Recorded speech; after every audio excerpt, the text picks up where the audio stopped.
Greetings, listeners, and welcome to this episode of Cell and Gene, the podcast. I'm your host, Erin Harris, and I'm happy to introduce my guest for this episode to you, Dr. Marcus Conant, CMO at Addimmune, a Rockville, Maryland-based biotech developing a cell therapy for HIV. Mark, welcome, and thank you for your time. Welcome to Cell and Gene, the podcast. Thank you so much. Good. All right. So Addimmune is a biotech startup. It developing a cell therapy for HIV that's spun out of cell and gene therapy biotech American Gene Therapies, which our listeners may know as AGT. So one, talk to us a little bit about Addimmune's mission, and also talk to us a little bit about your goals as CMO for 2024. Right. The mission is pretty simple. We're trying to find a functional cure for HIV. Now, let's remind the listeners, we know that we can cure HIV. There have been 6 patients worldwide who've been cured of the disease by putting in cells that block the entrance of the virus into T cells. And so that's been done by doing bone marrow transplants in 6 patients. And I'll come back in a moment to why that's not very practical for doing it on a large scale. But using that same concept, that same technology, what we're trying to do is to use cell and gene therapy to do the same thing without having to do a bone marrow transplant. Now, the reason bone marrow transplant won't work for large numbers of patients is less than 5% of people have the right kind of cells. So there's just not enough people out there to do it. Number 2 is 2 to 5% of the people that you do bone marrow transplants on die of the procedure. Well, obviously, it's unethical to do something to patients where we can treat them with a pill that doesn't kill the patient. And finally, the cost is prohibitive. And so using that same concept, the way of blocking the entrance of the virus through cell and gene therapy into T cells, that's what we're trying to do, to develop a one-and-done cure for HIV. That would be, if this works, take patients, remove their cells, modify them, put them back in the patient, and you would have a lifetime cure for HIV. Excellent, excellent. And then talk to us a little bit about your goals specifically as CMO. Well, I was hired about 2.5 years ago. The scientists had developed the technology at American Gene Technologies to go forward with this concept. They needed a physician who was used to treating HIV patients to come in and work with the scientific team to develop a protocol to test what we had shown worked in vitro, to test it in actual human beings to see if it works. Remember, there's no animal that you can infect with HIV. 40 years ago, when the epidemic began, we tried to find some animal to use as a model: monkeys, mice, rats, horses, anything. And there is no other animal that will become infected with HIV except chimpanzees, and it's not ethical to use chimpanzees. So I was brought on to help develop a protocol to test this theory, and of course, to do it in a way that was safe and appropriate for patients. Good, excellent. Okay. And speaking of someone who has rich expertise in HIV, you spent your career on the front lines of HIV treatment and research, and you remain an advocate for the HIV patient. And in fact, you took the lead in forming the Kaposi Sarcoma Research and Education Foundation in 1982, which later became the San Francisco AIDS Foundation, which is remarkable. Talk to us about what HIV looked like, for example, in the 1980s. So you're talking about, 40 years ago, versus where we are today. All right.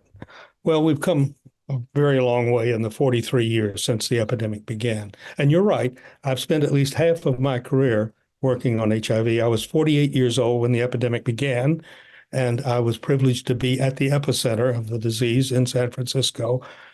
And so the epidemic hit San Francisco hard. It hit other cities with even greater numbers of patients. But for a small city, over the course of the epidemic, until we had highly active antiretroviral treatment to protect the patients, we lost 36,000 men. Of course, it's been entirely different over the period. When the disease began in the early 80s, we had no idea what was causing it. We had no idea that it was a spectrum of disease caused by the collapse of the patient's immune system. We saw first Kaposi sarcoma a form of malignancy. We saw a lung disease, pneumocystis pneumonia, and then we saw a bunch of other opportunistic infections. And then until we realized all of these different diseases were just because the patient's immune system was collapsing, we didn't even know what was causing the disease. And of course, we had no idea in the early epidemic, or in 81, 82, 83, that 94% of these patients would die. We thought they had a disease. Yes, we knew their lymph nodes were swollen. We guessed it was probably a viral disease, but no one had any idea that we were facing what, for me, would now become a lifetime job of trying to find an answer, and that the carnage would be so great that we would lose that percentage of our patients. Of course, if you're doing research on HIV, you go to where there are lots of patients with HIV. And so my practice, which grew to be the largest private practice in the country, ended up doing a tremendous amount of the research on the drugs that we currently have to treat patients. One of the backbone drugs, tenofovir, which is made by Gilead, we did that first research in our patients in San Francisco. So I've had the privilege of watching the arc of treatment go from early on when we didn't know what was causing it, to looking at AZT, the first drug to treat HIV, which came out in 1987, to then helping develop the drugs which are now the backbone of controlling the disease. But when you ask, how is it different for us? Remember, us are very privileged Americans who have access to care, who have access to drugs. HIV is a worldwide epidemic. We have lost 40 million people to AIDS, and there are 40 million people infected worldwide today. That's 80 million people who have had this disease. Now, in America, if you work at it, you can get health care and you can get medication. However, worldwide, there are patients in remote areas that have no access to medication. And one of the things that gene and cell therapy would do, if we had a one and done cure, we could go into those locations and treat those patients, and they would be protected life for life. But the other problem in America is there are populations of patients who, for one reason or another, the drugs aren't working.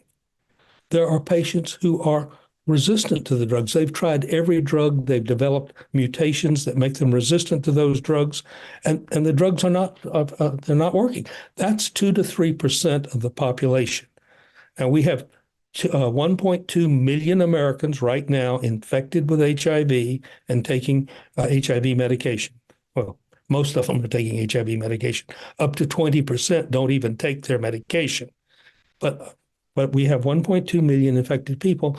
And so 2 or 3% of that's about 40,000 people who the drugs don't work in. Mm-hmm. So we need another drug. So this may be an approach to solve that problem. You can begin to see that there's a population of patients who would profit greatly from a one and done cure for HIV. And then, of course, if we can do it and make it economically feasible, large numbers of patients may prefer to be treated with one and done than having to take a pill every day for the rest of their lives. Sure, that makes a lot of sense. And you do sort of forget about the population of people for whom the current treatment simply does not work. That's correct. It's a large portion of the entire HIV community. Population. Yeah. I want to make sure we're hitting all of the current challenges. You listed quite a few just there. Is there anything else that, despite all the progress that's been made, in these past, 43 years plus, and due in large part to the work that you and your team have put into this, what are some of the people living with HIV? What are some of the treatment challenges that they're facing beyond maybe what we even just discussed? Right. Well, for reasons that I don't even understand, and believe me, I've spent some time trying to research this, up to 20% of people who know they are positive, in other words, they've been tested, the antibody test comes back, they know they're positive, are not taking medication. And in my view, that should be studied intensely to find out what is the barrier. It looks as if they're afraid of the cost. And yet, in actual fact, if people were to work at it, they can get treatment for free. Now, it may be difficult. You may have to go to a county hospital and sit on a bench for 2 hours to be seen, but treatment is available to most Americans. But these people don't know that. So that's a huge population. But then remember, there's a population of people who are positive and don't know they're positive. They're still having sex. They're still transmitting the disease to their sexual partners, and yet they don't know they're positive. A country with the resources we have should be offering testing to everyone. Here we are 43 years into an epidemic, and we don't offer widespread testing to everyone in America. And let me make the point. Every time you go in for a driver's license, if you were offered simply a buccal swab to test you for HIV, we would begin to identify this population. These are not terrible challenges intellectually, and yet it could be done. Yeah. That's a really good point. I want to talk a little bit about, so why cell and gene therapy? We talked a little bit about cost. We talked a little bit about, reaching a greater population worldwide. What is the potential here, and why is it different from existing treatments? Well, the existing treatments work, and they're incredible. And the pharmaceutical companies of America and worldwide have done a wonderful job developing drugs that's a one pill once a day. It's safe. It has very few side effects. But as I've said, there's a population of patients that can't access those drugs. And that's the first challenge. And then the next challenge is there are people who would literally love to be treated and not be reminded that they have to get a refill every month and they have to take a pill every day. All right, I want to talk a little bit about Addimmune's lead asset, AGT-103T, which is designed to provide broad protection using silencing RNA to inhibit binding entry of the virus, halt replication, and prevent escape. So talk to us a little bit about that, where we're at, what's next. Okay. Well, first, let's talk about how it works briefly. I mentioned at the beginning, we've cured 6 patients with bone marrow transplant. The reason we've cured them is there's a confirmatory protein on the surface of T cells that is necessary for the virus to enter the cells. Remember, your immune system is like an orchestra, and the T cell is like the conductor of that orchestra. And one of the perverse things about HIV is it infects and kills the T cell. So the disease works by killing the conductor of the immune orchestra. But to enter the cell, the virus has to first attach to the CD4 receptor on the surface of the cell, and then there's a confirmatory protein called CCR5 that is necessary to bind to that complex for the virus to enter the cell. And the way they cured the 6 patients were they found patients who had bone marrows that were CCR5 deficient. These patients had a mutation where they didn't have that confirmatory protein. And sure enough, if you do a bone marrow transplant in someone with HIV and replace their T cells with T cells that lack the CCR5 receptor, those patients are cured. The virus cannot infect their T cells, and over time, the virus dies out. Actually, their antibody test becomes negative. They are cured. So what AGT did was take that idea of can we construct cells which block CCR5 and block the entrance of the virus into those T cells. And indeed, they did that. And they show that those cells, in fact, those T cells cannot now be infected with HIV.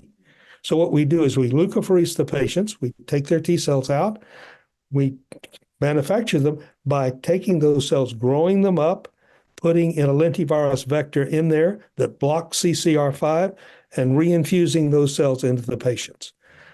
So the first trial that I set up and conducted was simply a safety trial. 7 patients. We did exactly that, leukapheresis them, made the cells, put them back in those same patients, and followed those patients.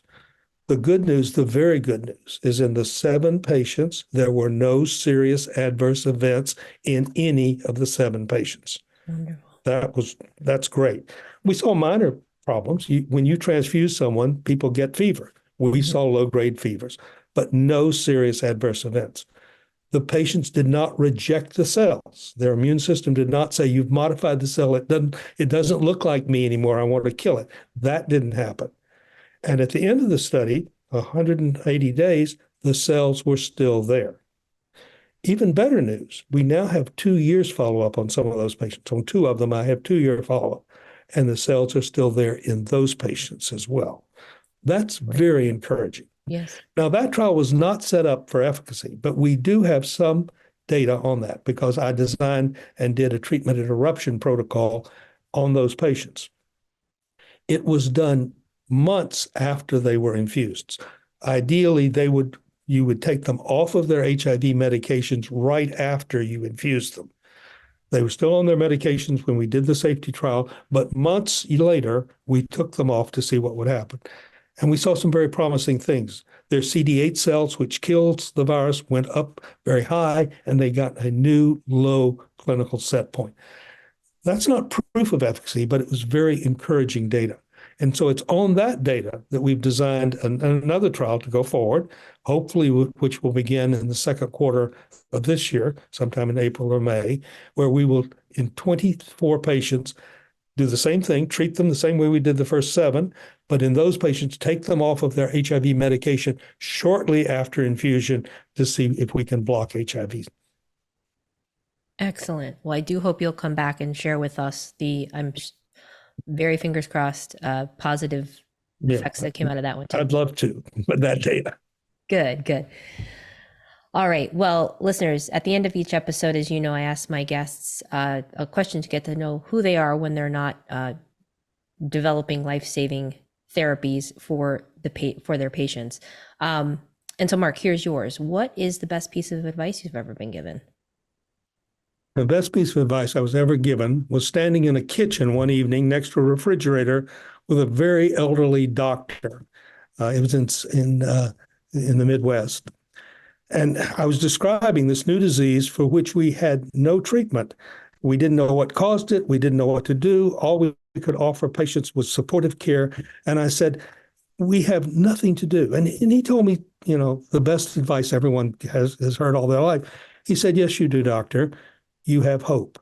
The one thing a doctor can always give patients is hope. And I took that and have thought about it frequently in the 43 years I've been doing this. It's important to give people hope that is realistic. You don't say to a patient who's dying of AIDS, we're going to save your life. Sure. But you can say, we can make you comfortable. Mm-hmm.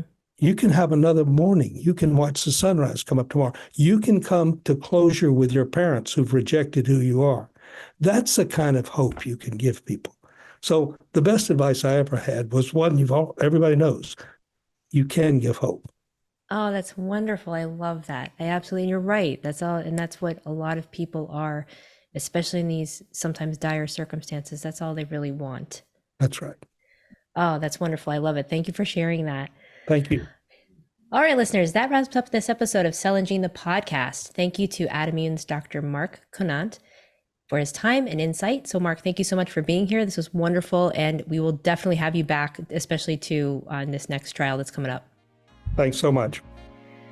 And thanks to you, listeners, for tuning in, and we will talk to you soon.